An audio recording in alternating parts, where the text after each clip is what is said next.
Hi అండి. ఈరోజు ఇంట్లో పప్పు చేశానండి. పప్పుకు కాంబినేషన్‌గా బంగాళదుంప ఫ్రై చేద్దాం అనిపించింది.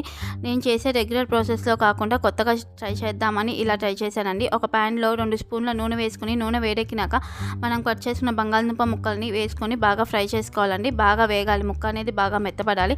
ఇలా మెత్తబడిన తర్వాత ఈ ముక్కలన్నిటిని కూడా వేరే ప్లేట్‌లోకి తీసేసుకోవాలండి. తర్వాత దానిలోకి ఒక స్పూన్ నూనె కూడా వేసుకోవాలి. మరొక స్పూన్ నూనె వేసుకొని దానిలోకి పోపు దినుసులు వేసుకోవాలండి. ఒక స్పూన్ పోపు దినుసులు వేసుకున్న తర్వాత అందులోకి పచ్చాగా దంచుకున్న వెల్లుల్లి రెబ్బలు, అలానే కరివేపాకు కూడా వేసుకొని బాగా ఫ్రై చేసుకోవాలి. ఇలా ఫ్రై అయిన తర్వాత మనం ముందుగా ఫ్రై చేసుకున్న బంగాళదుంప ముక్కల్ని కూడా వేసుకొని ఇలాగా 2 నిమిషాలు కలుపుకోవాలండి. ఇలా కలిపిన తర్వాత ఉప్పు, పసుపు, కారం వేసుకొని చివరిగా కొత్తిమీరతో గార్నిష్ చేసుకుంటే ఎంతో రుచిగా ఉండే బంగాళదుంప ఫ్రై రెడీ అవుతుందండి.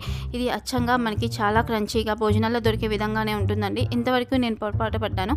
వాళ్ళు డీప్ ఫ్రై చేస్తారు కాబట్టి ఇలా వస్తుందండి. కాదండి, ఇలా ఒకసారి ట్రై చేసి చూడండి. Bye bye.